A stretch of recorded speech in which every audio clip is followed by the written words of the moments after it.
Era uma manhã de inverno, no Rio de Janeiro, quando nasceu Dom Pedro de Alcântara, o segundo imperador do Brasil. Seu choro foi o prenúncio de um futuro que ele mesmo não escolheria, mas que o aguardava com a rigidez de um destino marcado. Filho de Dom Pedro I e da imperatriz Maria Leopoldina, Pedro foi envolto desde o berço em símbolos do poder monárquico, mas também em tragédias silenciosas. Ainda pequeno, perdeu a mãe. Pouco depois, seu pai abdicou do trono e retornou à Europa, deixando o pequeno Pedro com apenas 5 anos de idade, como imperador de uma nação imensa, jovem, desigual e instável. O Brasil era oficialmente uma monarquia, mas seu governante era apenas uma criança de olhos atentos e gestos tímidos.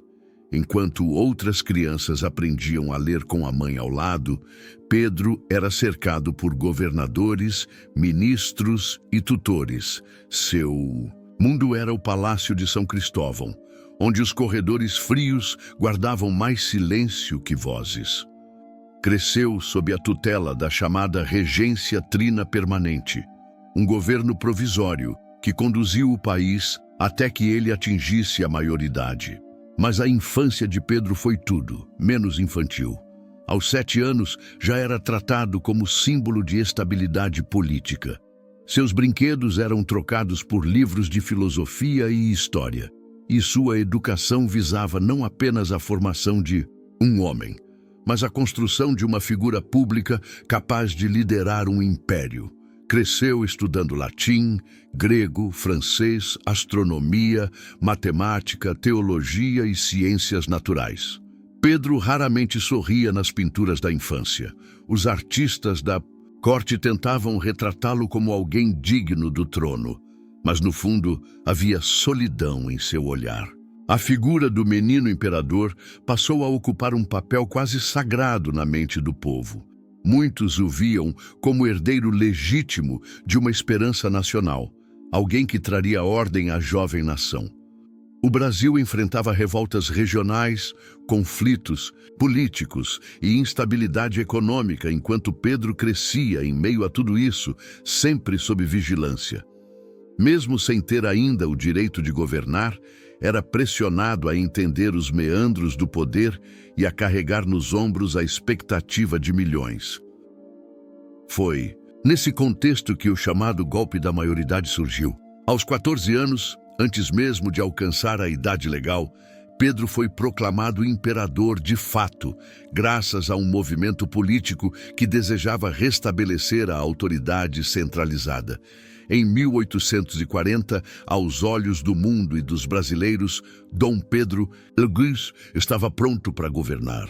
Mas quem era esse jovem imperador que assumia o trono tão cedo? Era alguém que, em silêncio, absorvera cada dor e cada aula, cada ausência e cada disciplina, transformando-se não apenas em chefe de Estado, mas em símbolo de permanência em um país ainda buscando sua própria identidade. Começava assim o reinado de um homem que preferia o saber ao espetáculo e que escreveria sua história com a paciência de quem entende que o tempo, como o trono, é apenas uma construção humana. Dom Pedro II não era um imperador comum. Diferente dos reis europeus de sua época, que se destacavam por exibições de poder ou festas palacianas, ele encontrava sua glória no silêncio das bibliotecas e no brilho dos céus estrelados. Era um amante declarado do conhecimento. Ainda adolescente, passava horas mergulhado em livros de filosofia, história, geografia e ciências naturais. Seu interesse não era decorativo ou protocolar. Era real, intenso, quase devocional. Lia em francês, latim, inglês e árabe com fluência. Estudava astronomia por conta própria e mantinha correspondência com alguns dos maiores intelectuais do século XIX. O imperador trocava cartas com cientistas como Louis Pasteur e com escritores, como Victor Hugo. Não raro, enviava elogios manuscritos para autores que admirava e mantinha o hábito de anotar trechos de livros que lia. Tinha uma memória prodigiosa e uma curiosidade insaciável. considerava a educação o maior bem de uma nação e, por isso, investia pessoalmente na criação de escolas, bibliotecas públicas e no incentivo ao ensino superior. Fundou o Instituto Histórico e Geográfico Brasileiro e a Biblioteca Nacional ganhou grande projeção durante seu reinado. Pedro não apenas apoiava a ciência, ele a vivia. Tinha seu próprio observatório astronômico, colecionava instrumentos ópticos e assistia a sessões de observação como se contemplasse o sagrado. Muitos de seus contemporâneos se surpreendiam com sua humildade. Apesar de ser imperador, gostava de andar a pé pelas ruas do Rio de Janeiro, visitar tipografias, livrarias e conversar com professores.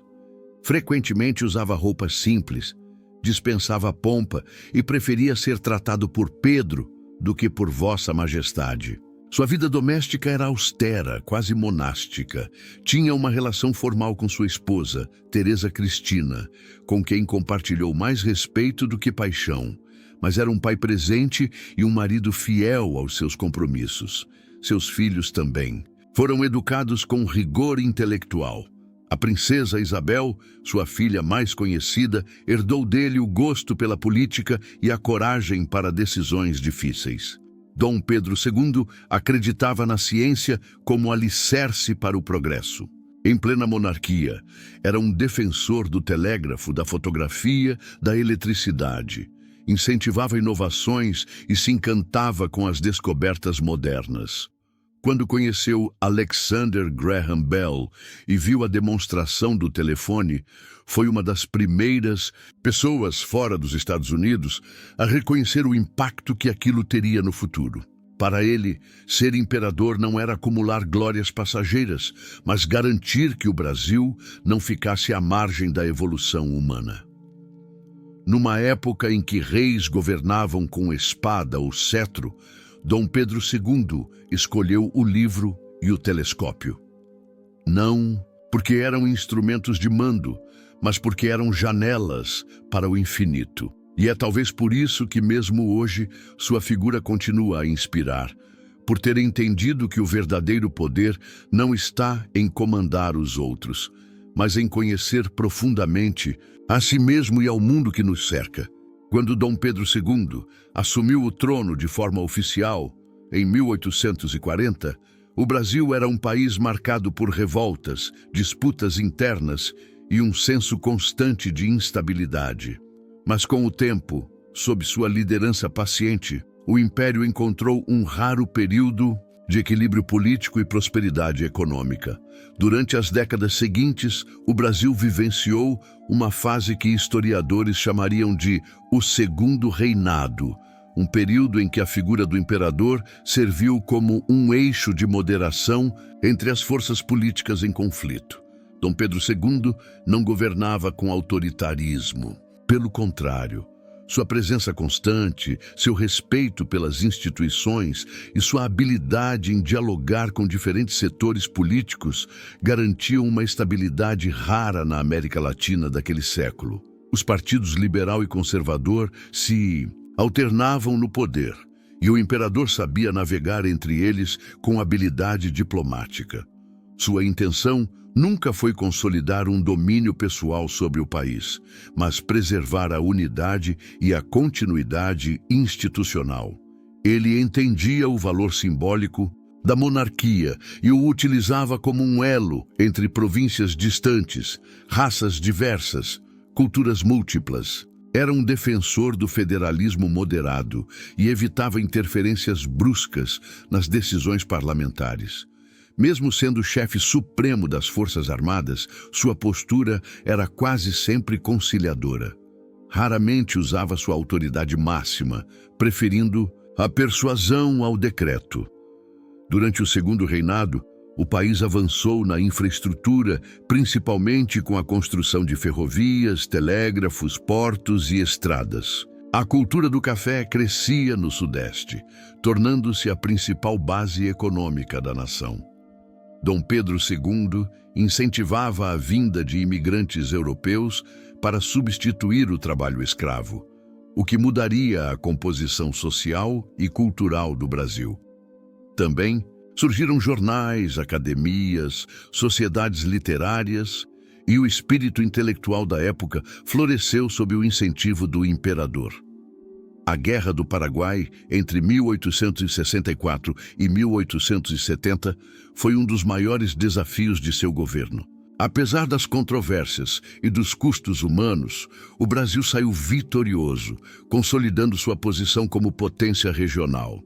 Dom Pedro II, mesmo não sendo um amante de guerras, acompanhava de perto as decisões militares e prestava homenagens públicas aos soldados. Visitava hospitais, escrevia cartas aos feridos e acompanhava as consequências do conflito com pesar. Seu senso de responsabilidade para com o povo era visível em atitudes cotidianas. Ele era um imperador presente, não enclausurado em palácios ou distante da realidade nacional. Esses anos de prosperidade não apagaram as injustiças do país, mas criaram as condições para que debates importantes surgissem. A escravidão, ainda presente em todas as províncias, começava a ser questionada com mais força. E Dom Pedro II, apesar de depender de uma elite escravista para manter sua base política, sempre demonstrou, de forma velada, simpatia pelas ideias abolicionistas. Aos poucos o tema ganharia força e os próximos anos preparariam o Brasil para um de seus maiores saltos morais. Mas nesse momento da história, o Império parecia estável, confiável, até mesmo admirado por estrangeiros, enquanto outros países da América Latina enfrentavam golpes e ditaduras. O Brasil mantinha seu curso, guiado por um homem que via no diálogo e na cultura as ferramentas mais poderosas de um governo. Era, talvez, o auge de um império que parecia eterno. Mas, como o próprio Dom Pedro II sabia, nada é eterno. E mesmo o império mais paciente, mais erudito e mais respeitado, um dia também se desfaz. À medida que os anos avançavam, Dom Pedro II começou a viver um lento e silencioso afastamento do poder, não por vontade, mas por consequência. O imperador, que sempre fora ativo, começou a mostrar sinais de cansaço. As dores físicas aumentavam. Sua saúde, antes resistente, enfraquecia sob o peso dos anos e das responsabilidades acumuladas. Em paralelo, a estrutura que sustentava o império começava a ruir em silêncio. A nobreza envelhecia. O poder escravocrata se via pressionado e as novas gerações questionavam a validade de uma monarquia num mundo que já conhecia outras formas de governo. Mas enquanto o império se desgastava internamente, Dom Pedro II buscava refúgio em algo que sempre o confortou: o saber. Entre 1871 e 1888, o imperador embarcou em uma série de longas viagens ao exterior. Visitou a Europa, o Oriente Médio, os Estados Unidos e a África do Norte. Nessas viagens, não se portava como monarca, mas como um homem curioso, apaixonado pela cultura e pelo conhecimento. Recusava luxos, preferia hotéis simples, andava a pé e fazia questão de conversar com cientistas, professores e artistas. Visitava museus, universidades e bibliotecas. Em Paris, conheceu Victor Hugo. Em Nova York, encantou-se com as novas invenções industriais. Seu nome era respeitado onde quer que fosse. Era o monarca que lia Goethe e ouvia Bach, que falava em democracia mesmo sendo imperador. Enquanto ele viajava, o Brasil mudava. O debate sobre a escravidão se intensificava.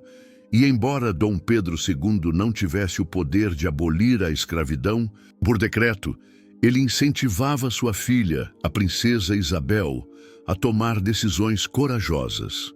Foi assim que, em 1888, durante uma de suas ausências, Isabel assinou a Lei Áurea, extinguindo oficialmente a escravidão no país. Foi um gesto histórico, mas que também enfraqueceu ainda mais o apoio da monarquia entre os poderosos da época. A elite rural, antes aliada do trono, sentiu-se traída. As forças armadas, cada vez mais influenciadas por ideias republicanas, questionavam o papel da monarquia em um novo século que se aproximava. A morte de sua esposa, Teresa Cristina, em 1889, pouco depois do exílio, o abalou profundamente.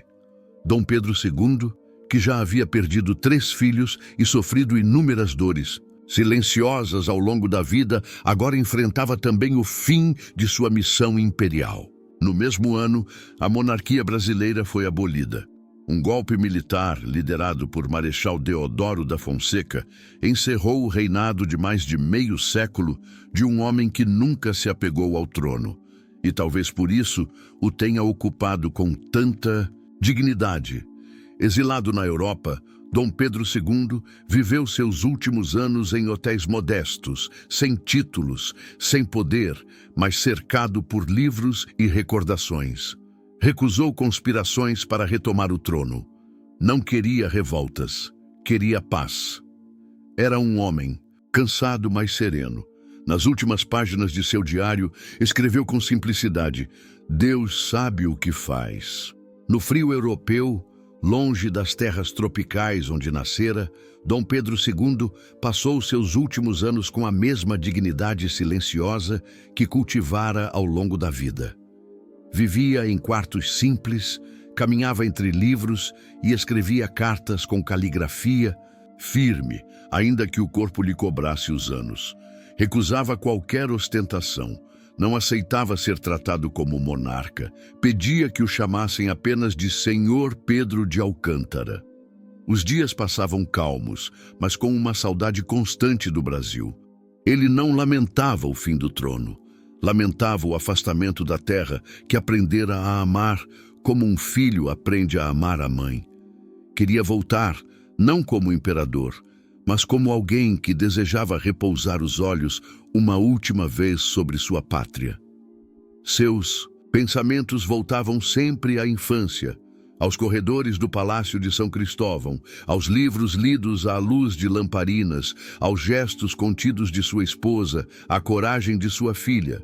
Lembrava-se dos soldados feridos na Guerra do Paraguai, dos trabalhadores que encontrava nas ruas, dos imigrantes que chegavam cheios de esperança. Carregava consigo um pequeno baú com recordações, cartas, retratos, recortes de jornais. Era tudo o que restava de uma vida dedicada a um império que já não existia. Quando perguntavam se ele desejava reconquistar o trono, respondia com serenidade: não, o Brasil saberá encontrar seu próprio caminho. Dom Pedro II faleceu em Paris, no dia 5 de dezembro de 1891. Morreu com pouco mais de 66 anos em um modesto hotel. Quando os médicos abriram sua carteira, encontraram apenas algumas moedas e uma folha de papel com um verso escrito em latim: Fiat voluntas tua, seja feita a tua vontade.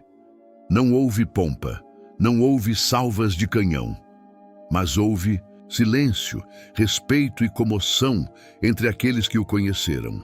Intelectuais de todo o mundo lamentaram a perda de um homem que era, antes de tudo, um humanista. Um imperador que preferia o saber à guerra, o diálogo à imposição, a simplicidade à glória. Anos mais tarde, seus restos mortais foram trazidos de volta ao Brasil. A República, já consolidada, reconheceu seu valor histórico e autorizou o retorno de seu corpo ao país. Foi enterrado com honras, como um homem que marcou seu tempo com sabedoria e honra. Ao longo do século XX, seu nome passou a ser lembrado com crescente respeito. Historiadores redescobriram sua trajetória e a figura do velho imperador ganhou nova luz. Mais do que um político, foi um símbolo de moderação, cultura e civilidade. Hoje, quando olhamos para trás, vemos que Dom Pedro II não foi um herói épico, tampouco um líder revolucionário. Foi, acima de tudo, um homem que acreditou na força da educação, na importância do conhecimento e na dignidade do serviço público. Seu império pode ter acabado, mas seu legado permanece. Em bibliotecas, museus, escolas e, acima de tudo, na lembrança de um país que, por um breve momento em sua história, foi liderado por alguém que lia poesia sob as estrelas e sonhava com um Brasil mais justo. O reinado de Dom Pedro II, com seus contrastes e contradições, foi um capítulo singular da história brasileira. Um império jovem, instalado entre colônias recém-independentes, liderado por um homem que preferia o anonimato à aclamação, a caneta à espada, o silêncio ao grito.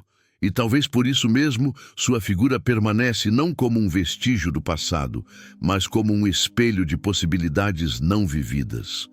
Durante quase 50 anos, Dom Pedro II esteve à frente do Brasil, mas nunca acima de seu povo. Foi o tipo raro de líder que, ao invés de se ver como superior à nação, agiu como seu servidor mais dedicado. Num tempo em que a política muitas vezes se confundia com vaidade, ele cultivava a modéstia. Num país marcado por desigualdades, defendia a instrução como caminho para a justiça. Em meio à escravidão, guardava em silêncio seu incômodo e incentivava, ainda que discretamente, o avanço das ideias abolicionistas. Em um império que poderia facilmente ter se transformado em ditadura, manteve a democracia parlamentar viva e a liberdade de imprensa ativa. Era um monarca moderno, deslocado de sua própria era, um homem à frente do tempo, mas profundamente preso a valores antigos, como o respeito, a ética e o saber. O Brasil de Pedro II não foi perfeito. As feridas da escravidão, as desigualdades sociais e o racismo estrutural permaneceram mesmo sob sua vigilância. Mas houve, naquele período, uma rara combinação entre cultura, ciência e estabilidade. A monarquia caiu, como tantas caíram ao redor do mundo. Mas o que Dom Pedro II representou ultrapassa qualquer forma de governo. Representou o ideal de que governar pode ser também educar, que liderar pode ser, antes de tudo, escutar, que o poder verdadeiro não está no domínio das armas, mas na capacidade de inspirar. Talvez por isso, entre os vultos da história brasileira, sua sombra continue a nos acompanhar. Como se dissesse em silêncio, é possível fazer diferente. É possível governar com livros, ensinar com exemplo, transformar com paciência. Num país que tantas vezes esquece seus melhores filhos, Dom Pedro II permanece vivo na lembrança dos que ainda sonham com um Brasil mais instruído, mais sensato e mais justo. E assim, encerra-se esta narrativa não de um trono, mas de uma postura diante da vida, porque mais do que um imperador, Dom Pedro II foi e continua sendo uma lição. Se você gosta de histórias que fazem pensar, respire fundo, se aconchegue e inscreva-se no canal. Aqui, cada narrativa é um convite à memória. E toda semana, um novo capítulo da história te espera.